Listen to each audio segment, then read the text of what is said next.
Good morning and welcome. Thank you so much for joining us today. My name is Coral Owen. I'm the Professional Development Coordinator for the Military Families Learning Network, and it's my pleasure to again welcome you to today's session on implementing triadic strategies. In case you're joining us for the first time, I'd like to give you a brief tour of our webinar platform so you can find your way around.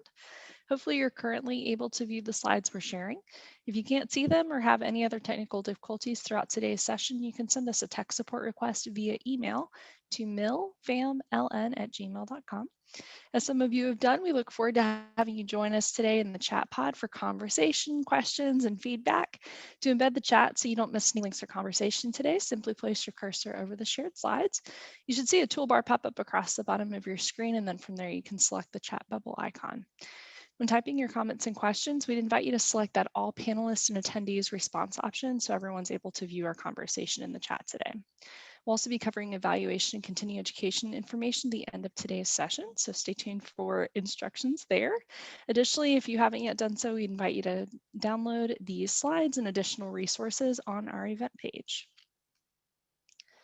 The Military Families Learning Network is part of a DoD-USDA partnership for military families, and our passion is to connect military family service providers and cooperative extension professionals to research and to each other through innovative online programming. I'll now turn things over to my colleague, Robin DiPietro-Wells. She's the program coordinator with the MFLN Family Development Early Intervention Team and our moderator today, and she will also be introducing our speaker. Robin? Good morning. My name is Robin DiPietro-Wells, and I am the program coordinator for the MFLN Family Development Early Intervention Team. Our goal on our team is to help support and enhance the skills of professionals serving military families who have young children with developmental delays and/or disabilities. Today, we have Dr. Tweety Yates with us again. She did our April webinar, which is available as a recording that you can go back and review it at later date. Dr. Yates works on the Early Intervention Training Program grant at the University of Illinois and the National Center on Early Childhood Development Teaching and Learning contract through Vanderbilt University. She's also a consultant and faculty for the Pyramid Model Consortium. Dr. Yates' primary research interests are supporting caregiver-child interactions, promoting social emotional development, language and literacy, and effective professional development delivery practices. She's been involved in early childhood professional development for over 30 years. Before I turn things over to Dr. Yates, you may want to be sure that you have a copy of the slides that can be found at the bottom of the webinar event page under event materials. A link to this page has been placed in the chat. And if you go there, scroll down, you'll see links for the slides as a PDF and also additional resources. At this time, I'll mute my microphone and turn things over to Dr. Yates to begin the presentation. All right. Good morning, everybody. And thanks for joining us for part 2. Oops. Jumping ahead already. So we're going to continue our focus on good things come in threes and all the possibilities of the combination of those threes. And one of the things that you'll notice on some of the slides is that you will see in the corner 3 circles. And when you see that, that will show you the example that I'm talking about. Like what combination of threes does that slide give an example of? So it might be a child, a parent, and an early intervention provider. You'll also notice that on some of the circles, there's an empty circle without any writing in it. And that's intentional because those are examples that really could apply to any combination of these threes. So as we jump in here, we're going to do a quick reflection on part 1 and with some new pieces added into that. And then we'll spend most of our time really focusing again on those triadic strategies and putting those into action, what they look like, how do we bring them to life. We're also going to talk about routines within that triadic part. And there are lots of resources within this PowerPoint. And those, as both Coral and Robin mentioned, you have a resource handout that all those resources are listed on. And before you go, at the end of the training, we're going to kind of pull all these pieces together.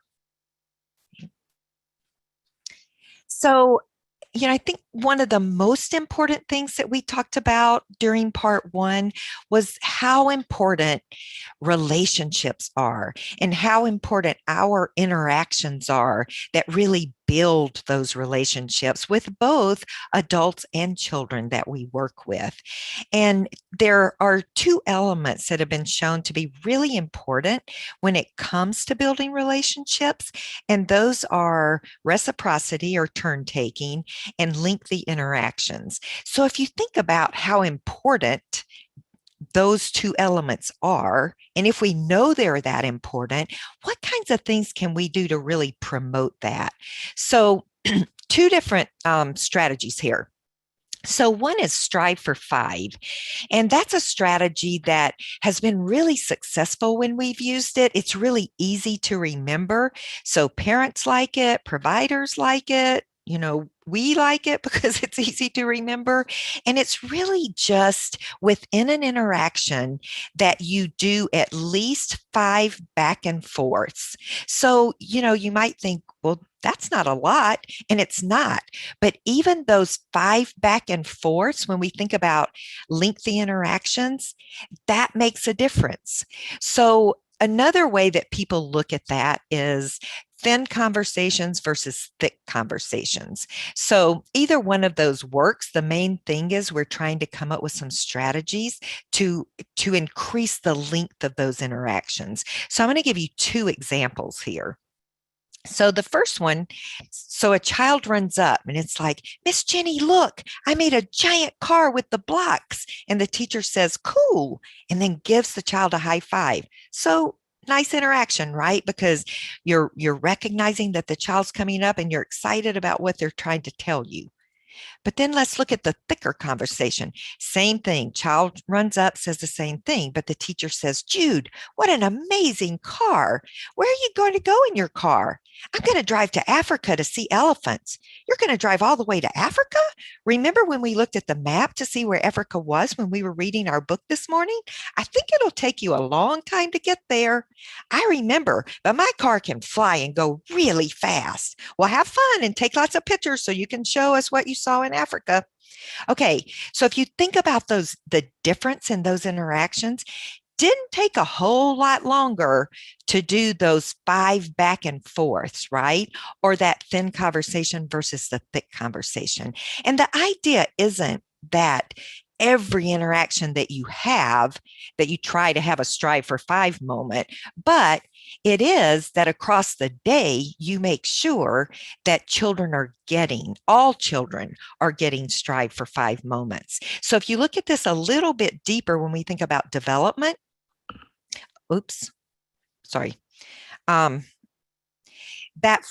that thin conversation, the child hears 1 word, the child speaks 11 words, and has 1 opportunity to practice language. Now, if we look at that second one that just took just a little bit longer, the child hears 74 words, speaks 37 words, and has 4 opportunities to practice language. That's a huge difference with just a small change that we're making.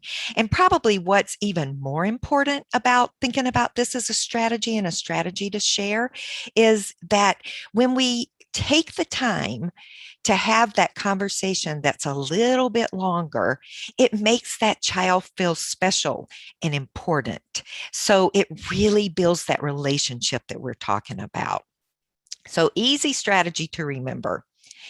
So another thing that we talked a lot about was that we were trying to make sure that our interactions really supported the competence and confidence of both the child and the parent, the caregiver, whoever that other person is, right?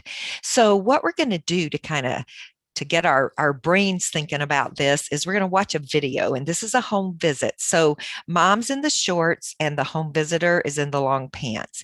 And what I want you to think about as you watch this video is, what does this home visitor do to support the competence and confidence of mom and child? And then you can just write those in the chat box quickly. Ashes, ashes, we all fall down. Oh! Good boy! Yay! Here's it again. let's not say down this time and let her try. Ring around the rosy, pocket full of posies, ashes, ashes, we all fall down, yay, down. Yay. It was a nice signal, down. More? Ring around, that was nice. See? Tippy toes, come here. Nope. Ring around the rosy, pocket full of posies, ashes, ashes, we all fall down. Crash! What a big girl. Boy, That for is the the movies first and time it ever happened because I've tried reading books and doing that before. I can't believe she actually. Oh, she's so cute. That was beautiful. That was beautiful. I mean, that was it, right? That was Okay, I mean, there she is. Mwah! Mommy. Okay, great. See some of those chats. She allowed the child to say down and then clap when she did it. She gives direct coaching to mom. So both as a model and a participant, and they followed the child's lead. And of course, they celebrated success. These are great. So they pause and they wait for her. Yeah, the child had a chance to show like her competence and confidence, what she learned, and that, and to kind of be in charge of what was happening. And everyone, it was an interaction that, you wanted to be part of as you watched it. So everybody was kind of being supported there with their competence and confidence. Gave the child an opportunity to lead and use words, support mom with the pause, letting mom share her proud moment, not rushing. So how long should you pause or wait? That's a good question, Karen. So I think that, we not pause.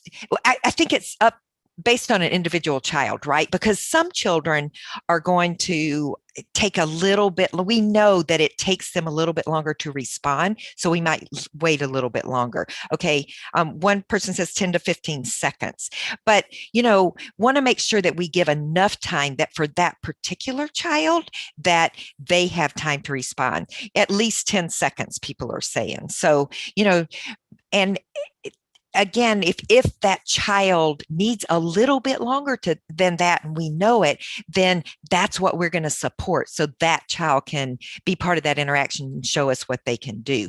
But I think it's a great example of, just first of all, it was something that mom wanted to do. She had tried, but not been successful with it. So just the fact that that's kind of what they set up the visit around, kind of supports mom's competence and confidence. And then all the great things that you guys were sharing.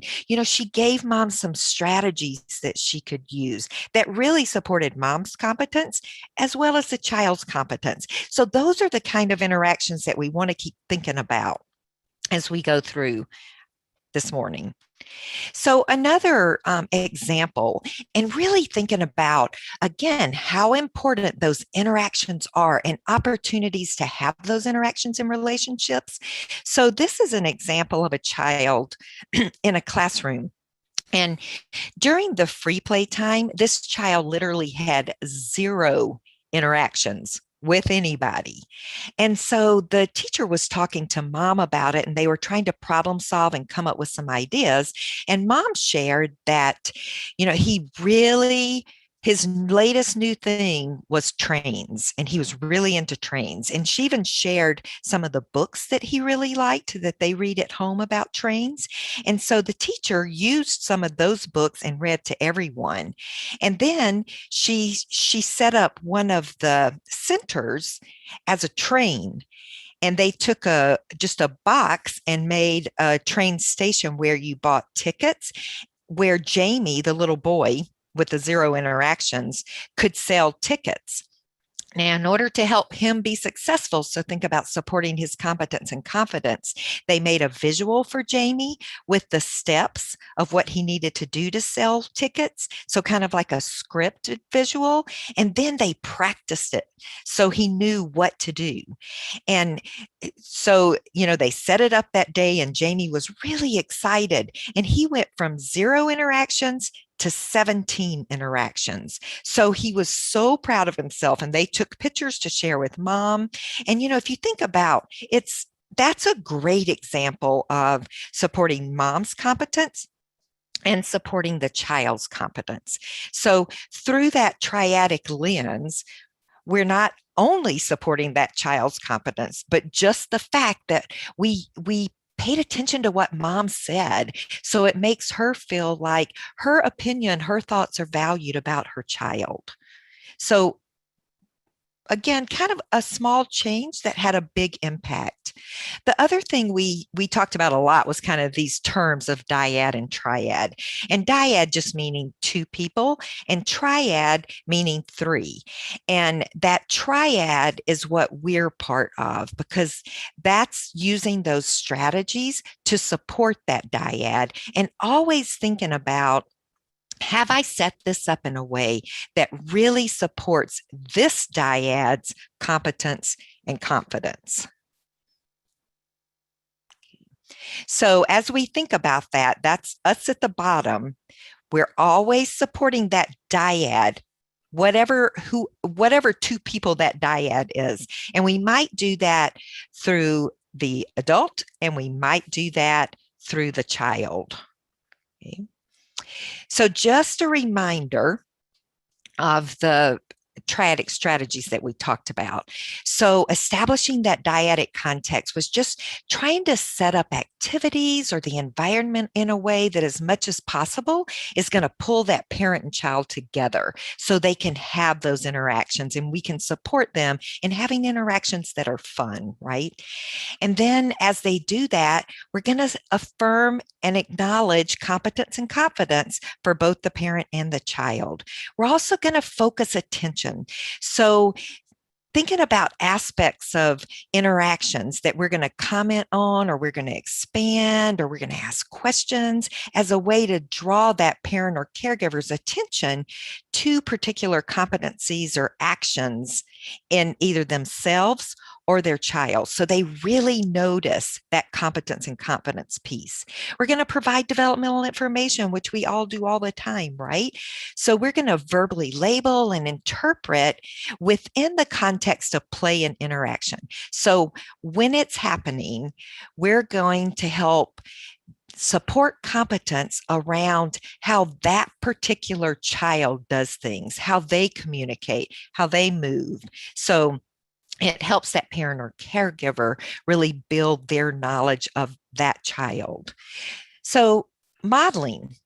And the thing about modeling that we wanted to remember within triadic was that when we model, we want to just model momentarily, because as we model, we're taking over that primary role with the child. So we model, and then we pull that parent or that caregiver right back into that interaction and set up that dyadic context again.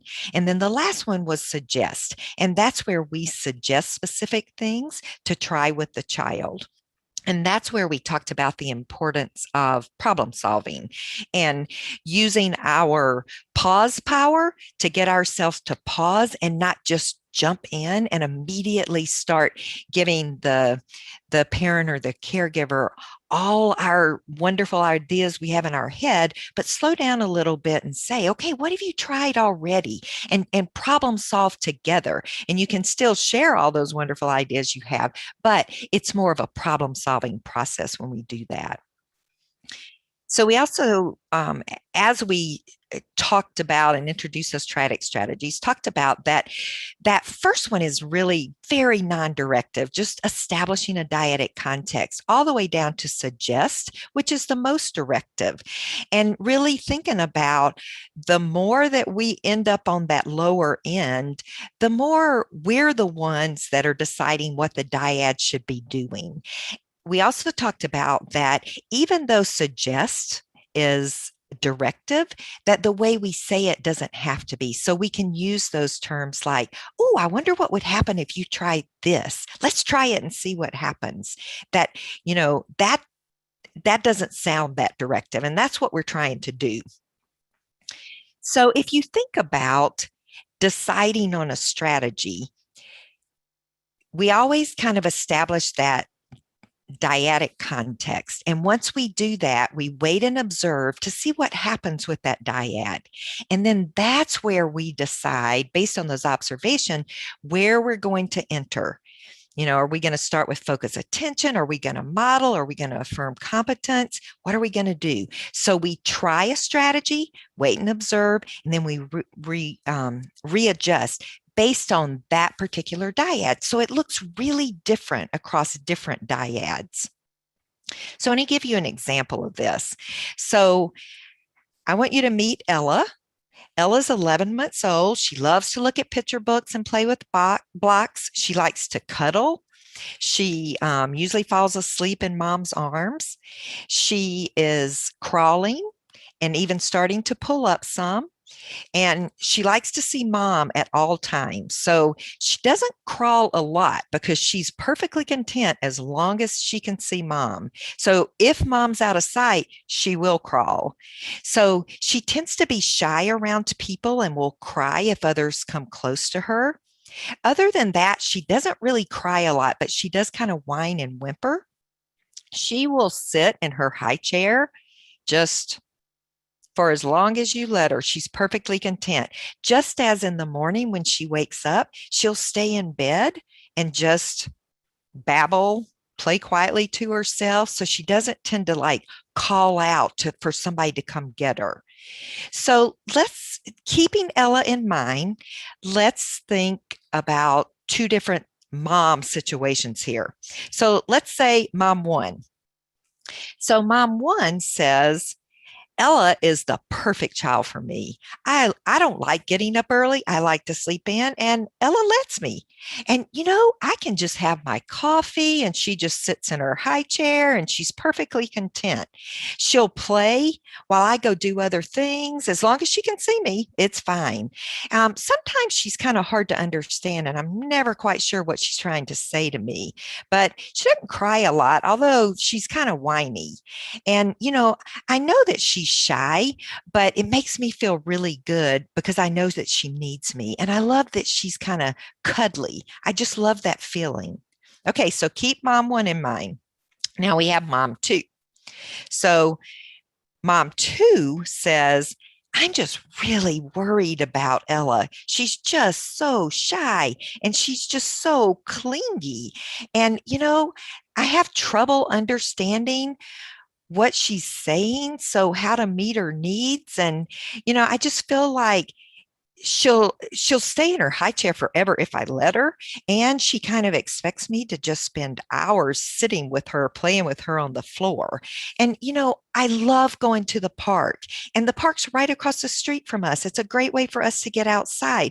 But like yesterday, for example, we went to the park, and I'm either holding her where she's doing a chokehold on me, or if I put her down, she just grabs my leg and just clings to me.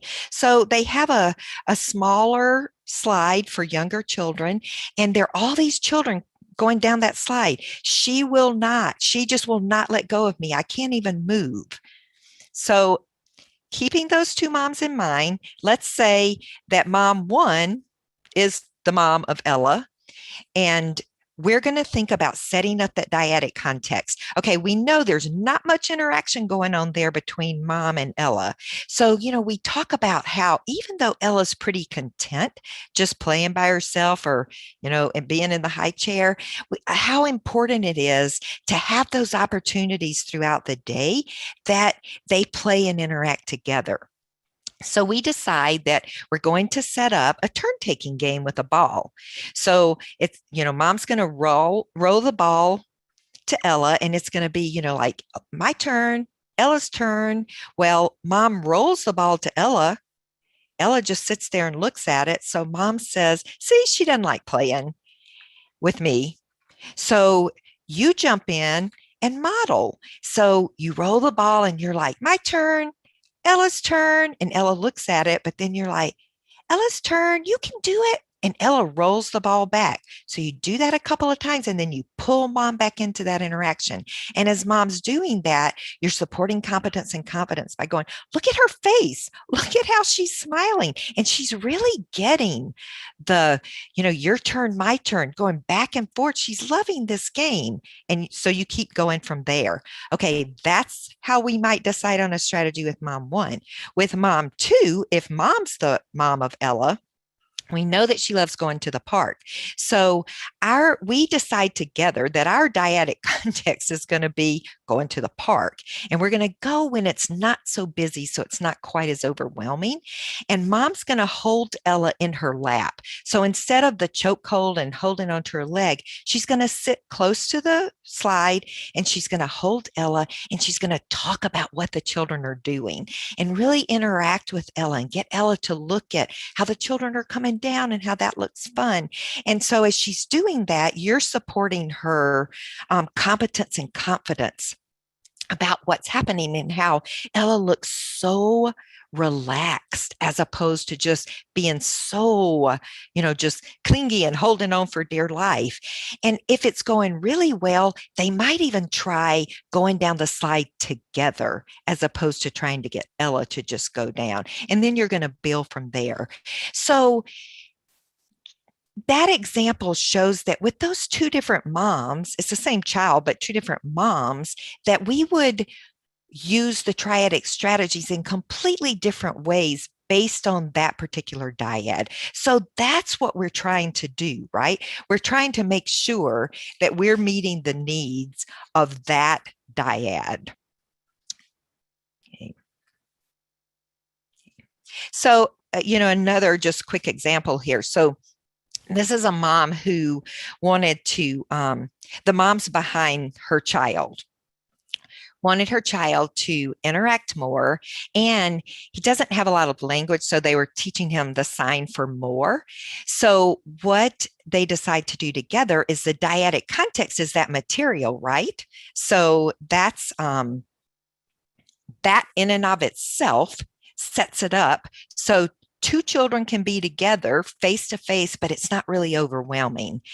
So they're also going to do like row, row, row your boat and rock the boat and then stop and see if the little boy will sign more. So mom's behind him and the facilitator is sitting across on the other side. So as they're doing this, the 2 children are smiling at each other, but mom can't really see her son's face.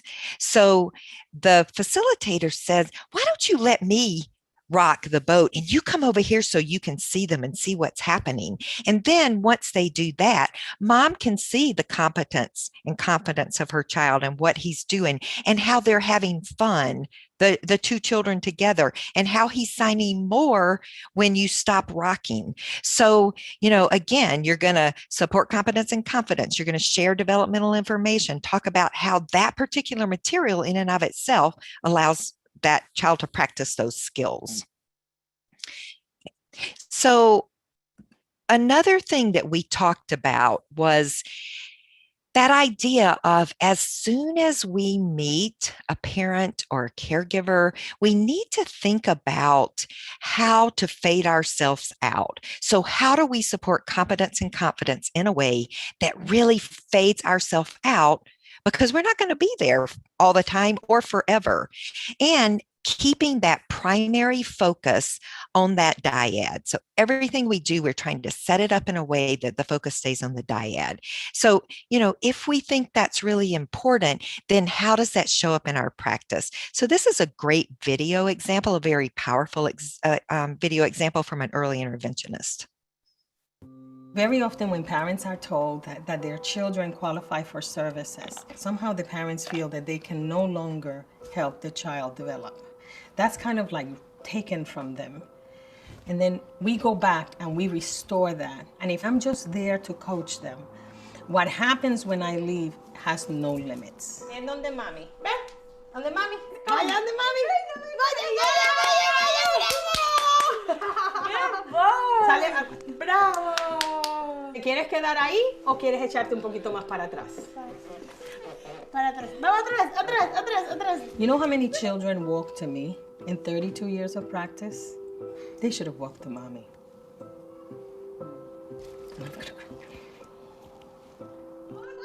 In Andrew's case, he walked to mommy. He didn't walk to me.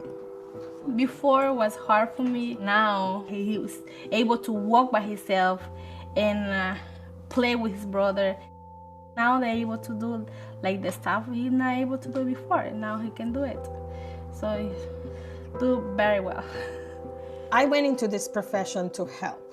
And I had learned that with my hands, I help. But I can also, help people with my voice and with my ideas. I'm impacting not just that moment. I'm impacting a lifetime. I'm impacting a family.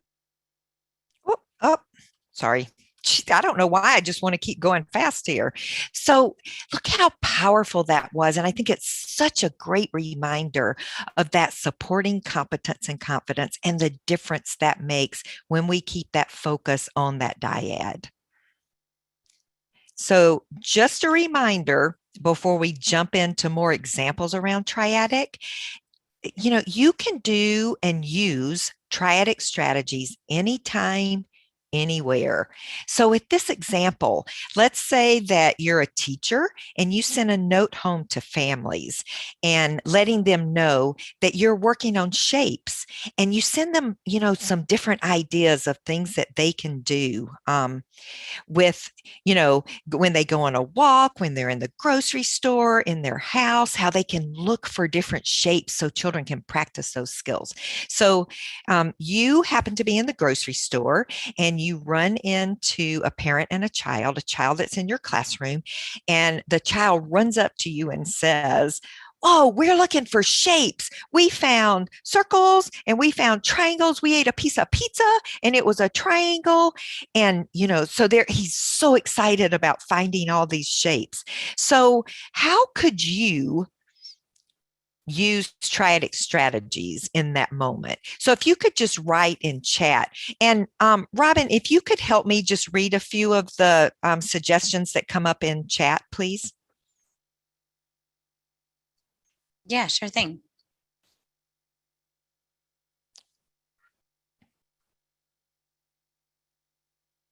Tweety, do you want to just repeat the question that you asked? Yeah. So, okay, you're in the grocery store, you run into this parent and child, and you sent this idea home that you're working on shapes, and, here's some things you can do. And one of your ideas was, if you go to the grocery store, look for shapes. So you see a child from your classroom, and he's so excited because he and his mom are looking at all the different shapes they can find in the grocery store. How could you use triadic strategies in that moment?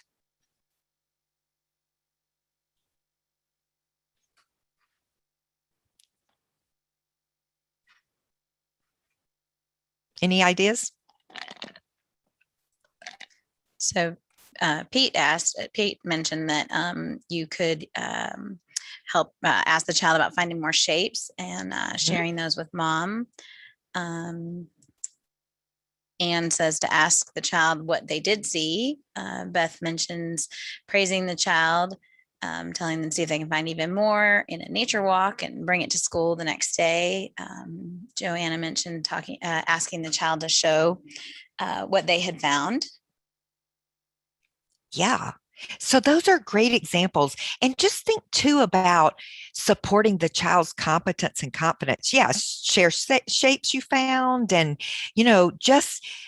and support mom's competence. They're having so much fun, and, look what he's learning, and that mom's taking the time to do that as they're walking around the grocery store. So just keep in mind, you can use them anywhere, anytime, with anybody.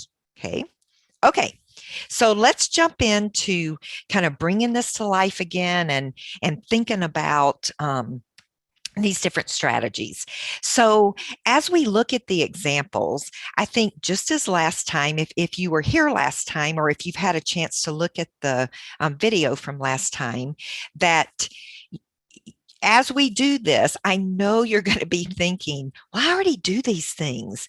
But think about those natural interactions that you have. We don't always think about those as strategies. Sometimes it just naturally comes out of our mouth. And when we start thinking about those things that naturally come out of our mouth as strategies, it really helps us be more intentional about what we're saying, how we're saying it, and how we're doing things. And keeping in mind that often it's those small changes that we make that have those big impacts. Okay, so let's jump into some examples here. So here's one that we did in early intervention. Somebody donated a bunch of poster board to us, and we were kind of like, what are we going to do with all this poster board? So we decided on our home visits, we were going to give them to families and, kind of introduce it as a fun way that they could do something with their child. So setting up a dyadic context. And when they did something with their child, that they would come back and either, put something related to that on the poster board or draw something, and their child could draw that, and then they could write something up under that to show what they did. So when grandma comes over, or mom gets home from work, or dad gets home from work, or whoever that might be, that you can, with the child, say, you know what, we blew bubbles today and it was so much fun. So think about just developmentally the language, the interactions, the relationships, the words you're learning. And on the second one that said our together time, one parent actually put our together time on there, and they would put different things, like they went to McDonald's, so they put McDonald's. They went for a walk and they found leaves, and they put that up there. And the hi bye, they went to a park and they sat on the bench and they said hi bye. So a little thing, but you're really promoting that dyadic context. And within that, so many other things happen. So think about things like going on a walk. Parent and child, caregiver and child can go on a walk. And if you add a magnifying glass, it's even a little bit more enticing and fun. But you can have a little list. And so the child's trying to find a gray rock, a yellow flower. And then as they find them, they mark it off, or you mark it off.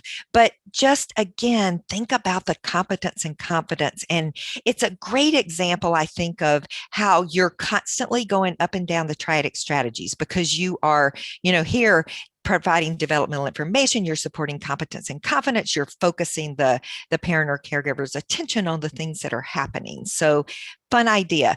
This is just a fun resource that's on your list. It's from Barton Lab, and they have Fun Fridays are always for families. And this particular one was on scavenger hunts. And if you see, just lots of fun things, 2 things that are yellow, something shiny, something that makes you happy. And then it talks about when you finish, you can take pictures of the cool stuff. You can have your child talk about it. You can do a celebration dance. So fun resource for promoting that. And also think about,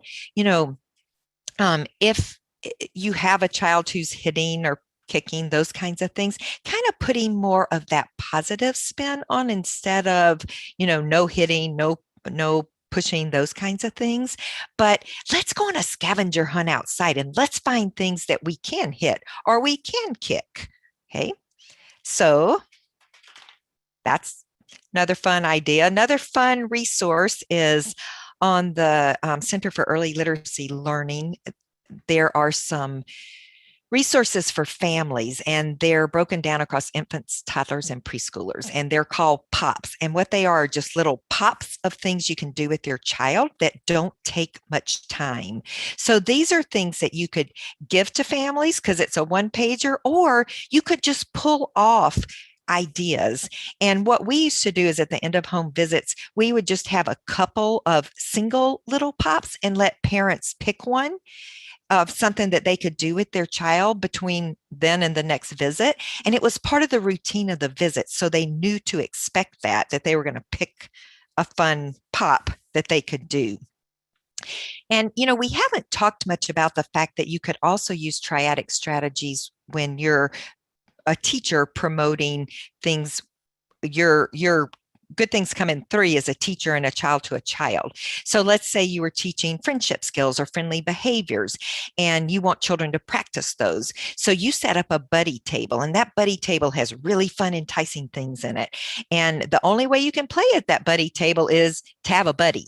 And so you practice, because you want them to practice getting a friend's attention, asking someone to play. And also, what if that person says no? It's okay.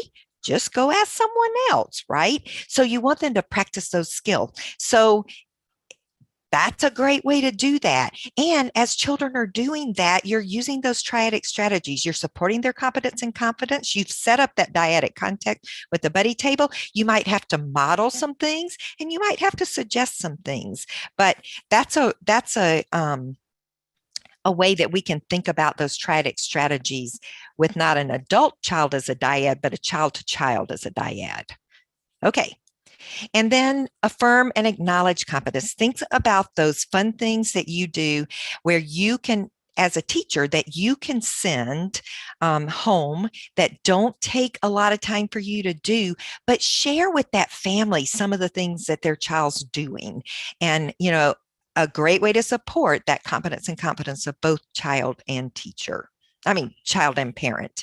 Also, just a good idea, commit to choosing just one child per day to send home with a positive note for their caregivers. So, on the backside of the note, you can ask caregivers to send a positive note back about their child to you. And on this particular one, the parent responded that he loves to help his little sister. He says that helping is his super friend power. And that's something that they've been working on and talking about at school, right? So it's a fun way to do that link between home and school.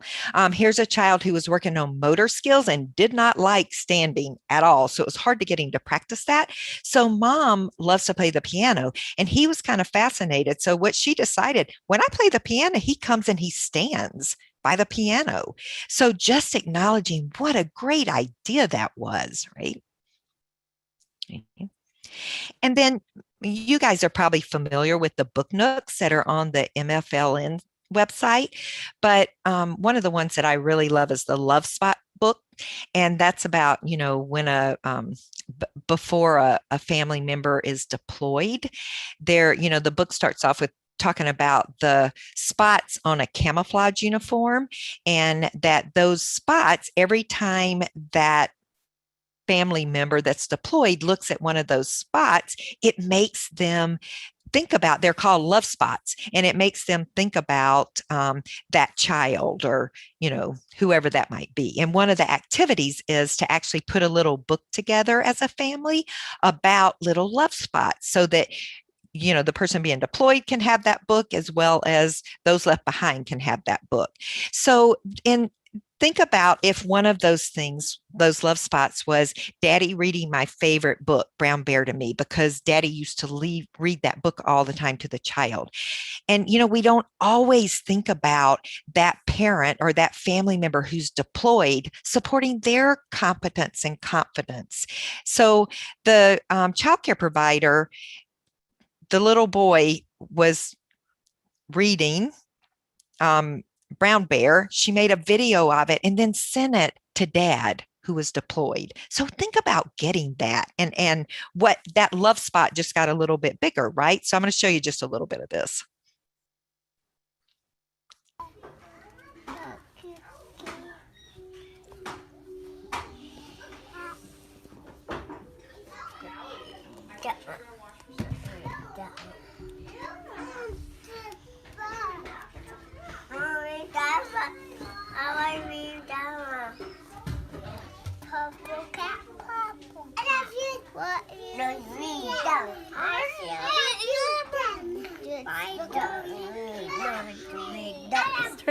Turn it the other way, sweet boy. Here, this might make it work a little better. We flip it. Bless you, buddy. Here's your white dog. Go ahead.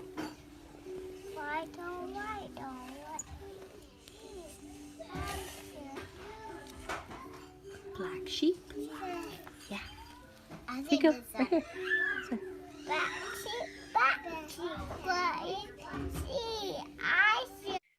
But think about being that dad and getting that video. I mean, it just helps us think about how we can remember that family member who's deployed and remember to use those triadic strategies there, because it was because of dad that he's able to, kind of so-called read that book, right?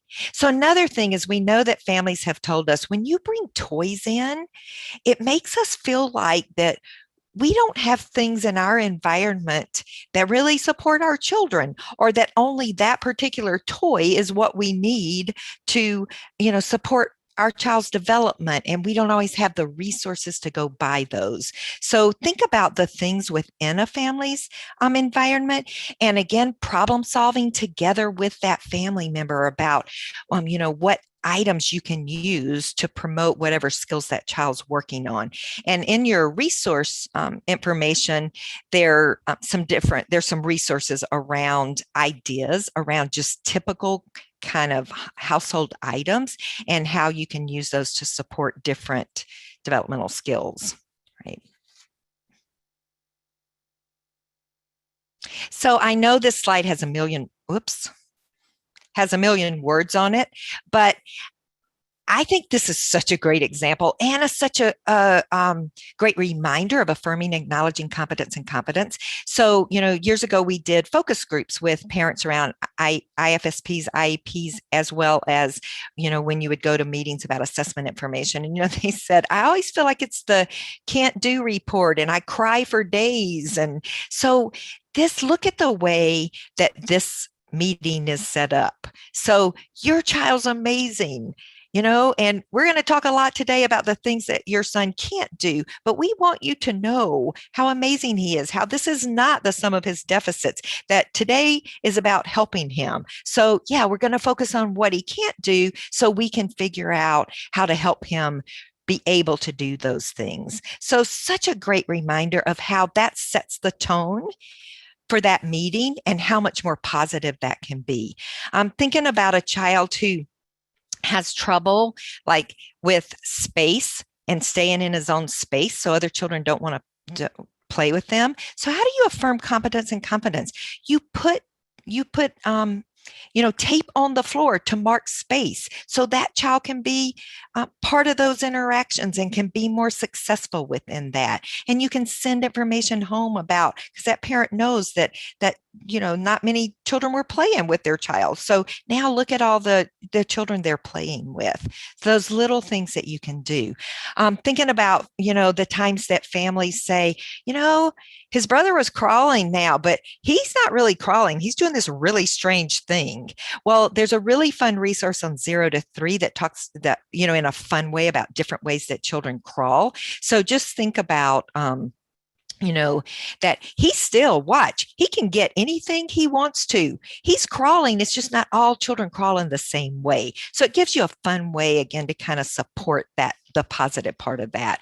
And then a little bit different twist here is this was a program that was using the buckets, have you filled a bucket today versus dipping out of a bucket? And they had shared that with the families. So this little boy, mom knew that in the class they had been working on kind of recognizing emotions and coming up with things you could do when you feel emotions. So his daddy went to a football game and he was really worried about his daddy not being there. So he went and got his daddy's hat and put it on so he could feel better. So mom sends a note to the teacher just saying, thank you.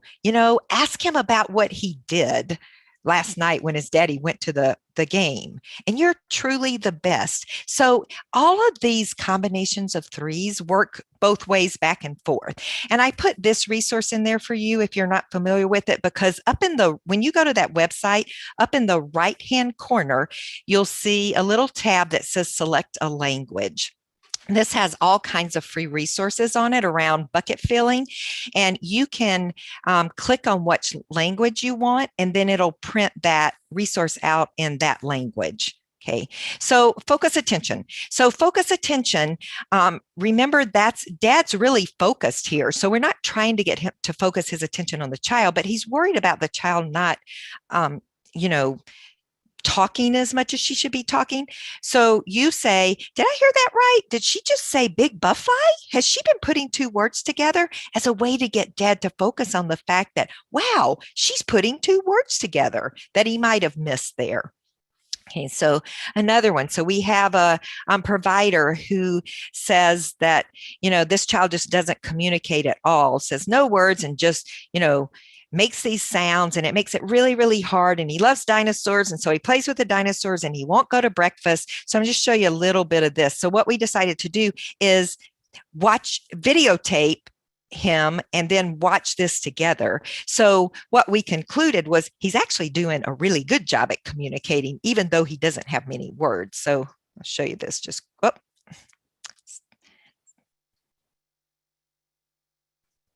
geez. Sorry, guys. Don't know why this isn't working. Here we go. ¿Dónde está el tire? Tire. Tire. Tenemos cuidado con el bebé. Dinosaurio. ¿Ok? Dinosaur. Dinosaur. ¿Cómo hace el león? Mire, Max. Gracias. Okay. Dinosaurio. Okay, so he's doing a pretty good job of communicating there. And because that they said when he would come in, he would go straight to the dinosaurs and then he wouldn't come to breakfast without a meltdown. Well, just, trying out that focusing attention on he is communicating. So let's think of some things we could do here. So doing first then, where first he has breakfast and then he can play with the dinosaurs, and the dinosaurs weren't even out before breakfast. So that was another way to get him when he ate breakfast. It's like, yeah, you ate your breakfast. Now we can go get the dinosaurs out. And then just another resource. It's a really good resource around those visual supports for families, and a way that you can, it gives you kind of those first then schedules you can use with families. So few more here, just with some resources. A mom that her child, this is a 4-year-old, so an older child who just stayed right with their mom.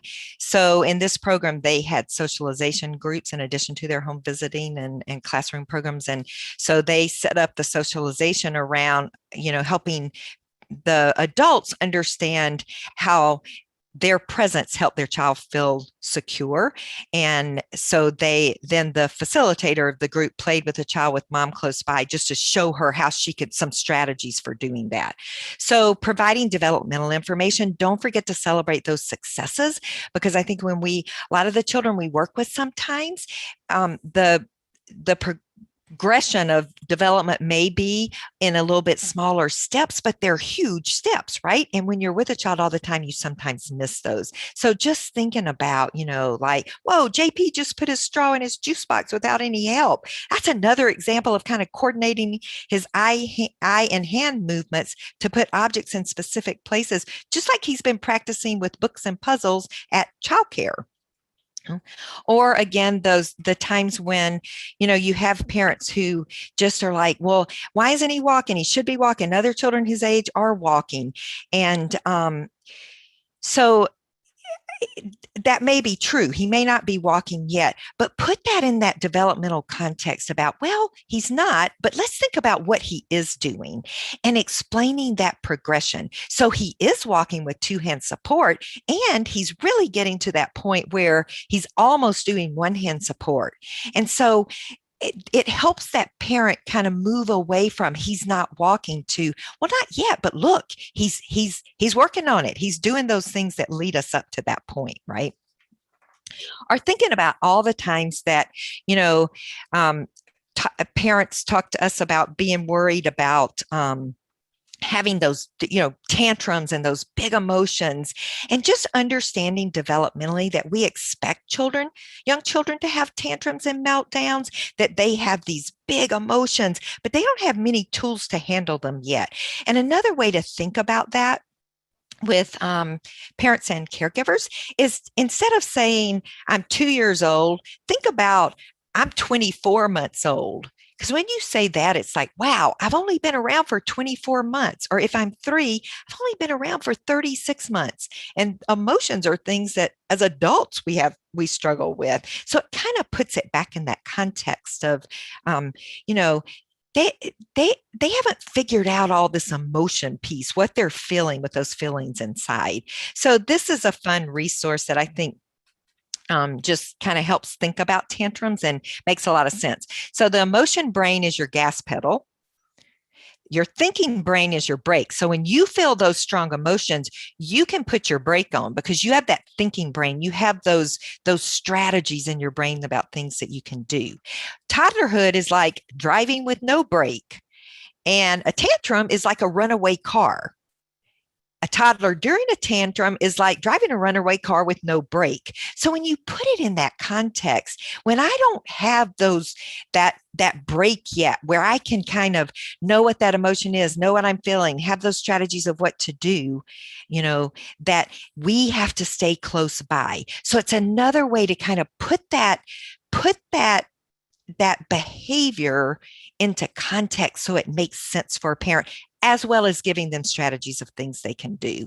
And not forgetting how important the why is when we do things, because I think when we understand the why, we're much more likely to do it again. So if I know why that activity that we're doing is important and what it helps my child learn to do, then I'm more likely to do it again, such as this one where we were kind of practicing pausing, like say something and then pause and kind of look at him like you're expecting something back. So being able to say to that parent as they're trying to do this, when you look expectantly at him and pause, you're telling him that you want him to respond, to take his turn in the activity. And all toddlers need time to respond. And Eric needs just a little more time because of his muscle tone to try this. So explain the why. And think about, again, kind of deployment and how hard that can be on children. And so sometimes just explaining to that parent or that caregiver, where they're like, oh my gosh, her mom was just deployed, but I can't move. She's just clinging, and how that's so natural. And maybe we can come up with some ways during the day that they can look across their schedule and think about when they can give this child a little bit of extra time and attention because she's really needing that right now, to feel safe, to feel loved in that environment. So again, putting it in that developmental context, and sometimes just have fun, whether that's on a home visit, whether it's in you're visiting a child in a childcare center, in a classroom, just have fun. So this is another resource that's on your list of just a fun way to kind of, you can tape this on a mirror and have the child sit in your lap and do these funny things together. But not just this example, but think about what makes us laugh. What a fun focus that would be for a home visit or, a day at a childcare center or in a classroom, whatever that might be. So modeling we talked about, which I mentioned earlier, just momentarily doing that. So we have a child who's really getting frustrated because she can't get the peg in the hole. And so you model just helping her do that to the parent and then pull the parent in so they help do that. Okay, here's an example of a therapist with a child. Watch how she demonstrates a skill and then she turns it over to the parent.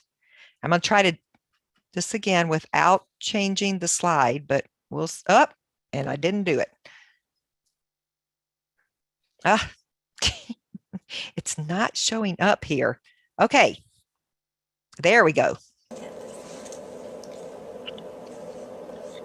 What? New toy? New toy, I think. How about her flower? You want the flower? Ooh, pretty flower.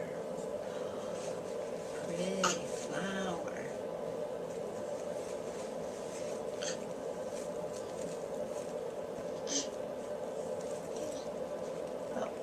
Let's bring the flower up here. And I didn't even need to help her that time. She wasn't all the way down, but still. That's a great place to practice. Okay. Kind of in the middle like that, like get her down reaching for something and just coming back up. And eventually she'll get the whole movement. Pretty flower.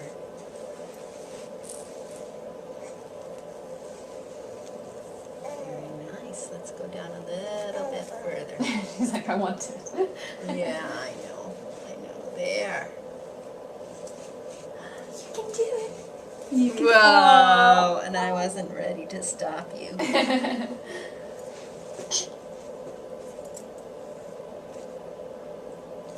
Why don't we trade places? Okay. Okay. And I'll talk you through it. Okay. We want this. What's this? What's this? Yeah, just kind of hold her hip there. Okay. And not this hand? If she needs that hand, you can, to kind of get this arm underneath her a little more. Yeah. Oh, you're just holding on there. You were just exploring. Nice. Yay! My head was probably in the way of that whole thing. It's okay. What's that? Go. Yeah. Yeah. She pretty much did that one. Great. So you can see how she demonstrated and shifted that role. Another thing to think about with modeling is if you see children that are in childcare centers and you only periodically see the families, thinking about when you do see the families, some of those strategies that the childcare provider might be using that you can model for the family and explain to the family, so you're supporting their competence and confidence around doing those things with their child can make a really big difference in the practice that they get at home. Okay, suggest, and we talked about this one, again, that problem solving piece, but, I wish bedtime wasn't so hard. It upsets the whole family. So instead of jumping in with ideas that we say, we talk about, okay, what kinds of things have you tried? Has anything worked? And then what they decided to do together was actually put a little scripted story together around bedtime that had pictures of Brendan going through those steps that they could read every single night and try that to see if that would work. Right. So another one, mom just having a hard time getting the back and forth going. So I wonder what would happen if you just copy any sounds he makes. Do you think he might be more responsive if you do that? Why don't we try that at their next visit? Because this happened at the end of the visit and see what happens. Well, in the meantime, mom tried it and sends the home visitor a video of the child actually. Look what happened when we tried this. Okay, I don't know what's happening with me in videos. I'm sorry, guys. Oh, my little, there we go. It's not popping up for me. You gonna talk to me? Oh. Oh.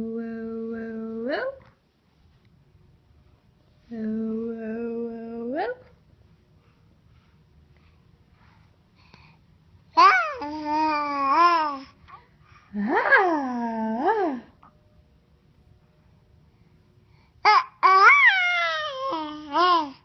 Oh. Ah. Oh.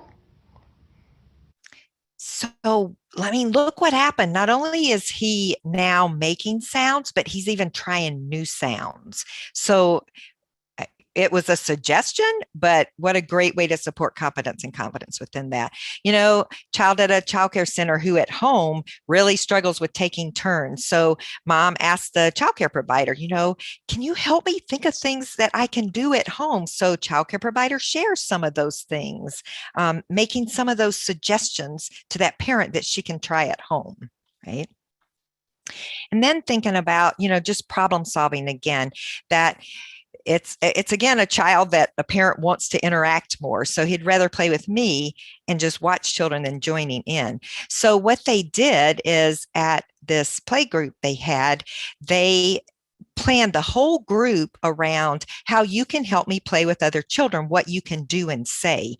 And that was for all the parents and children there, but really focused on this one child. They also really just went through the schedule of the day and thought about the opportunities that happen across the playgroup schedule where dad could encourage Trey to interact with other children.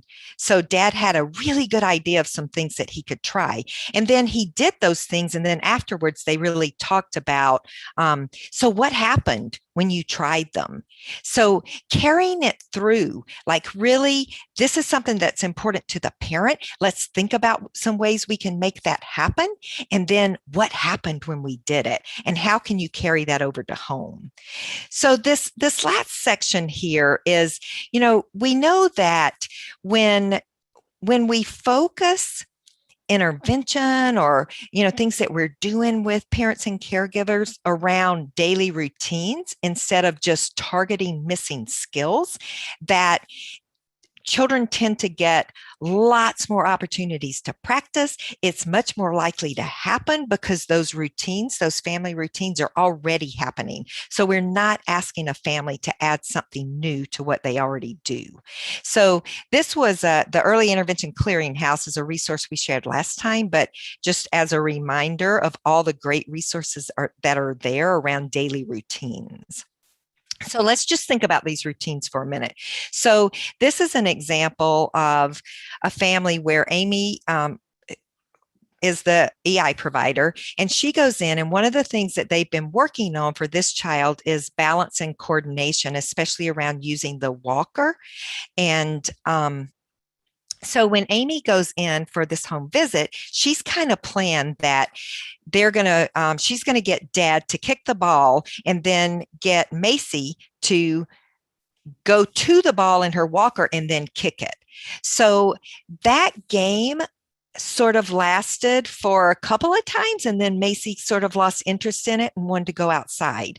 So when they went outside, they had never been outside before during one of the home visits. So Amy asked Dad, she goes, "What kinds of things do you do outside?" And he said, she loves playing chase. They do it every day. As soon as her brother gets off the school bus, they play this game of chase. It's her very most favorite thing to do. So Amy said, "Well, show me how you do that." So Dad says, "I'm going to get you." And he starts chasing after Macy. And, she's laughing and kind of scooting across the ground, and she gets to uneven ground where there's a tree and there's some roots. And of course she falls. And so Dad's like, "Can you help me kind of figure out some ways that I can help her when the ground's uneven?" Because she tends to fall a lot during that time. So Amy does. She shows Dad some ways that she can to get Macy to pick up her feet a little more than she's been doing, because she's kind of been just dragging her feet as she goes across, and how they can practice that. So, Dad tries it and she didn't fall. So they're like practicing doing that. And then the brother gets off the bus, and Amy gets to see them play this game of chase. So big question here. What's truly routines based there? Because if you think about it, both activities were in natural environments. They both addressed that what they were working around, balance and coordination. Dad was very involved with both of those things. So, what's the difference there? The difference is that Amy was leading the first activity, right? She suggested the activity, and it was a routine that the family could enjoy, but it didn't hold Macy's interest very long, right? So when they went outside, that's a routine that the family already does, that Macy loves, and they do it every single day. So, if we think about what's truly the routine there, a true routine space, it's the family's routine. So asking families, "What would you be doing if I weren't here?" is a great way to find out more about what those routines are, so we can truly work in those skills that we're working on into their existing routines that we know already exist. So kind of thinking about that, there's nothing wrong with what Amy did. It's just that difference between the one that they're probably going to do more often than the one that she kind of led that activity and came up with that idea around. Okay. So this next section, and since we're getting kind of close to the end here, are just some resources that I wanted to share with you. So these are on your resource list. So won't go into a lot of detail around these, but just know that these are resources. So this was a 4-year-old who was having a really hard time with transitions. So what the home visitor did was model for mom some ideas around transitions of things she could do. And again, modeling, but pulling in mom so she could practice some, as well as giving mom some resources. So if you think about it, when we give mom resources, or we give anybody resources, we give a caregiver resources, that's suggestion. When we think about our triadic strategies, we're suggesting those strategies. So that's suggesting. So they took the time to look at some of these and actually pick which ones that mom thought might work for her child that she was going to try. So that's where we get that part of where it's not as directive, because we're looking at them together, thinking about, okay, out of these, what might work. Think about how dressing is one of those routines that sometimes can be really difficult, yet it's a great developmental opportunity. So again, you've got Early Intervention Clearinghouse, but on the Center for Early Childhood Mental Health Consultation, they have some tips. These are just for infants and toddlers. They don't have, preschool in this one, but there's, it's not just dressing, it's a whole set of routines. And they're really nice because they also give families ideas of some things that they can do while they're dressing their child. So some things they can say, some games they can play. So it's a nice resource for you to have in your toolkit to kind of share. And, just that thing about, getting dressed when I love to say no. And I'm at that stage where I can, I understand what you're saying, and I know how to make choices. So just those suggestions around dressing to make it easier and to make that child feel a little bit more in control. Just think again about those triadic strategies about, yes, there's a suggestion, but you're also supporting, we're building on what we already know that child can do and putting it within that developmental context about that independence piece and how important that is. When you have, a lot of times as family members, we feel like these are great, but I don't have time to do this.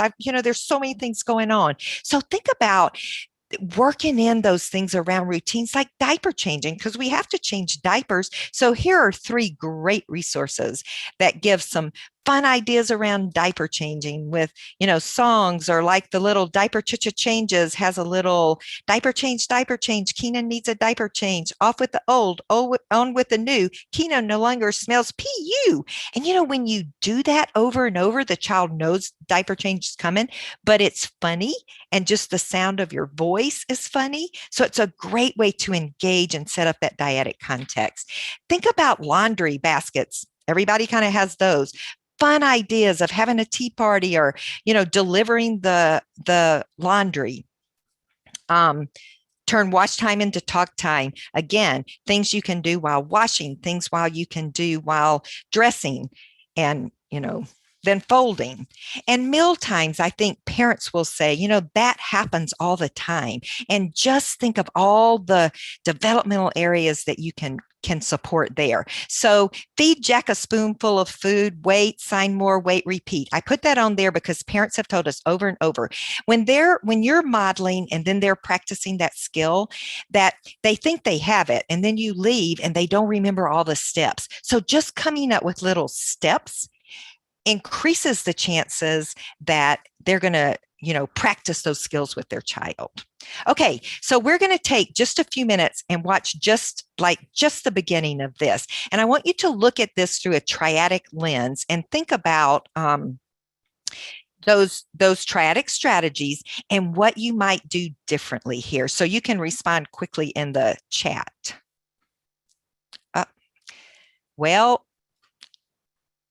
Gonna get this right yet.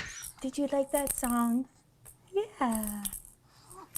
So Bernadette, I was thinking after last time we met that Gabriel seems ready and kind of anxious to be moving around. So the facilitator's talking. I brought some toys with me that I like to use, and I'd like to work on rolling from back to front today. Okay. Does that sound okay? That sounds great. So what we're going to do is I'm going to pull out some toys that will kind of motivate him and set up the environment so that it's motivating for him to do that. Okay. And the benefit of giving him the opportunity to work on this is that once children have the motor skills to explore their world, they have the opportunity to learn and grasp objects and get access to things that get them excited about the world and to learn about the world around them. Okay. So before I pull some of the toys out, do you have any predictions around what you think he might do if we put some toys just out of reach? I think he'll roll over. Okay. Jason, yeah. You think he's ready? I think he's Are you ready for that? Are you ready? So I would like you to put pick whatever toys you think. We have options here. Whatever you think he'll kind of go for. And we'll see what he does. Oh. Okay, keeping Triadic in mind. Okay, she brought toys, which again, we kind of talked about when we think about supporting competence and confidence, that, that doesn't always support a parent's competence and confidence. That's a good one. What else through a triadic lens?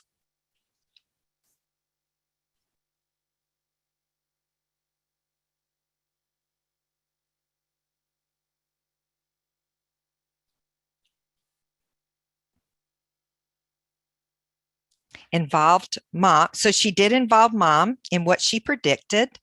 Okay. Is there anything you might do in a different way thinking about this through a triadic lens?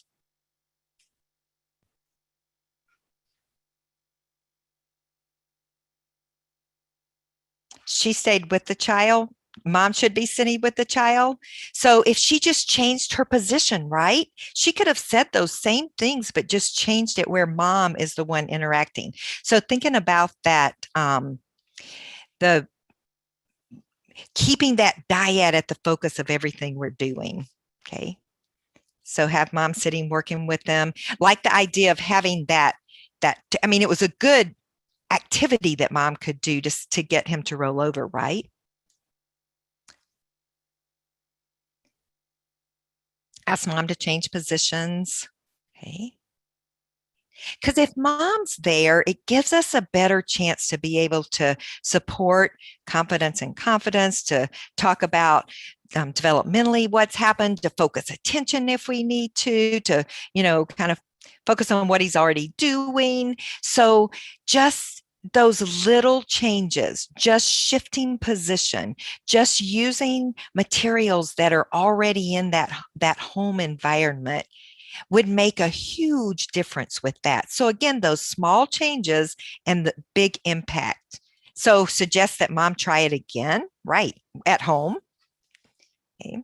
So as we kind of wind this down, as you plan visits, whether it's a home visit, whether it's a visit with a child care provider, or if it's a child care provider visiting with a family, think about what you hope that they will be able to do when you're not there. So part of this idea of fading yourself out. And then as you plan, think about how will you convey information in a way that helps them do that?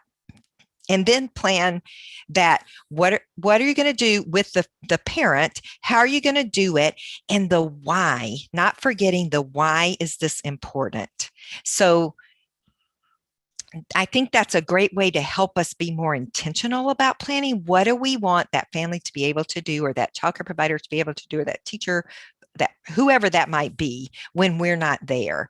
And just keeping those triadic strategies in mind, that we move up and down that list constantly. And when we think about those interactions as strategies, it really does help us be more intentional and pay more attention with that particular dyad. Am I doing this in a way that really supports their competence and their confidence?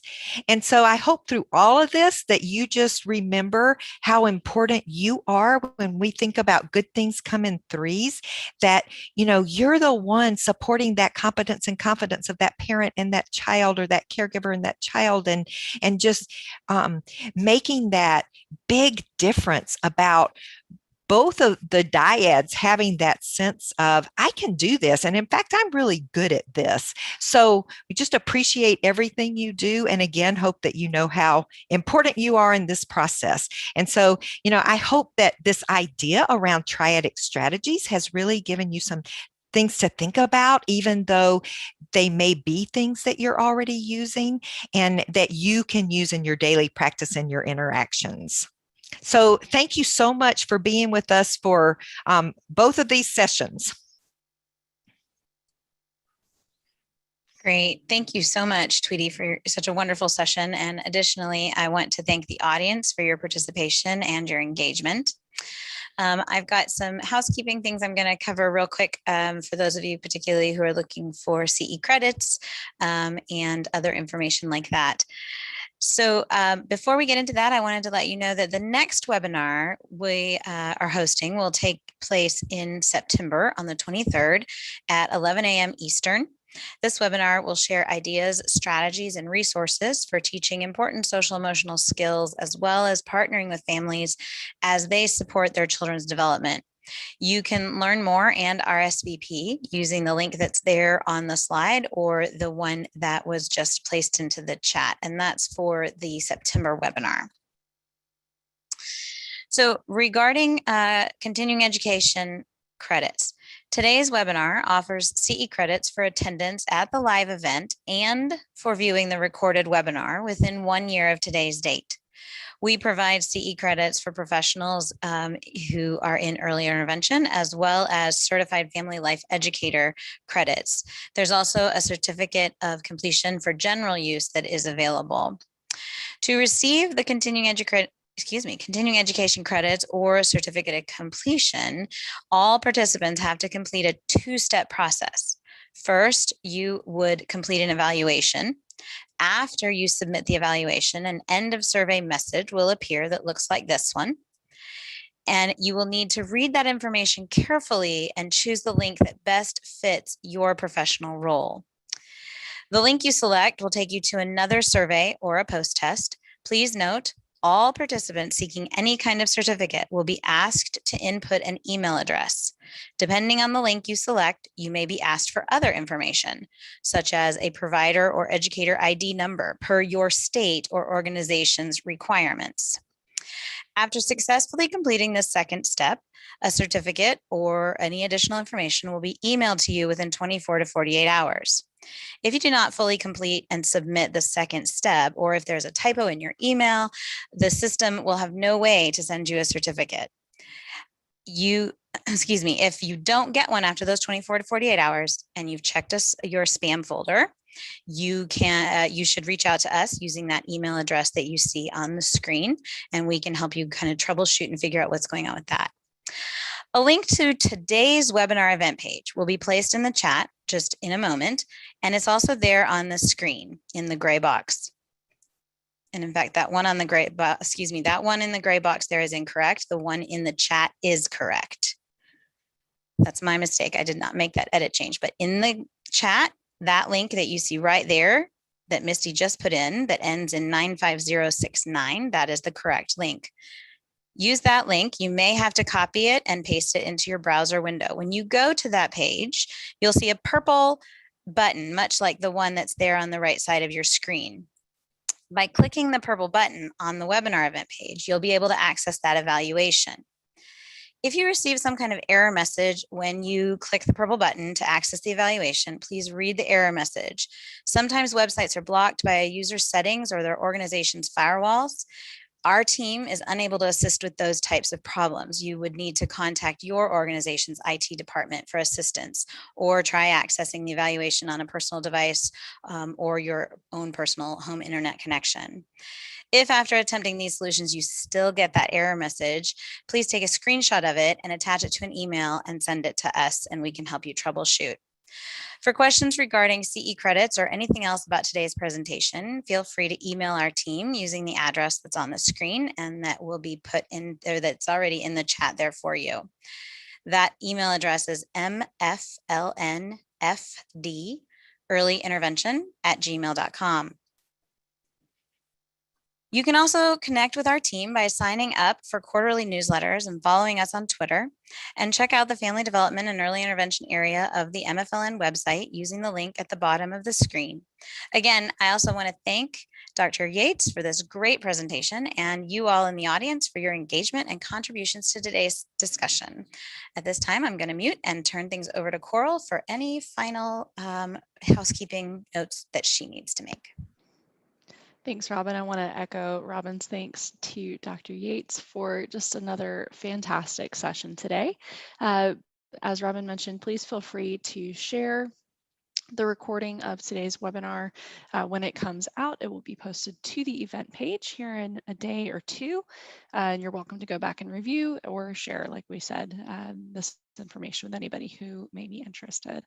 So we're going to hang out for just a couple minutes yet in case you need to grab any last minute links from the chat box.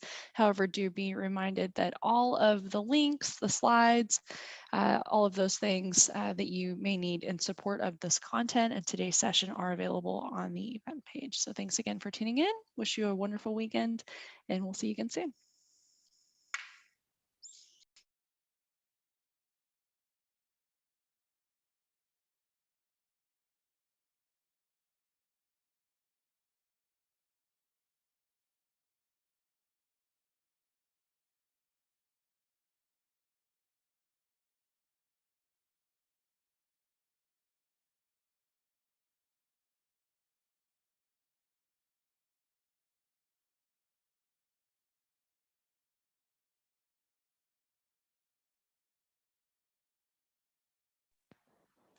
So if you would like to try refreshing your browser on the event page, it should be active at this time.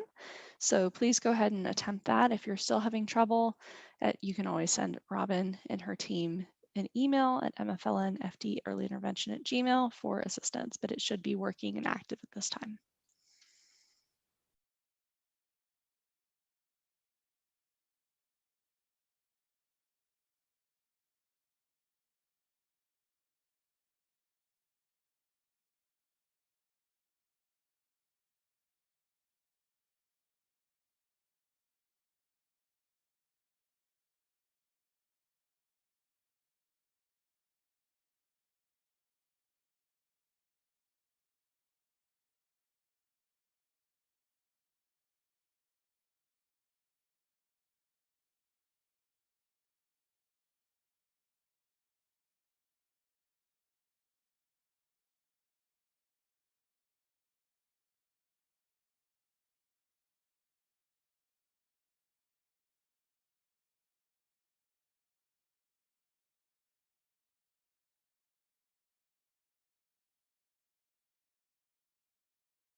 All right, we're going to go ahead and close the room at this time. Thanks again for tuning in, everyone. We hope to see you again soon. Have a great weekend and take care.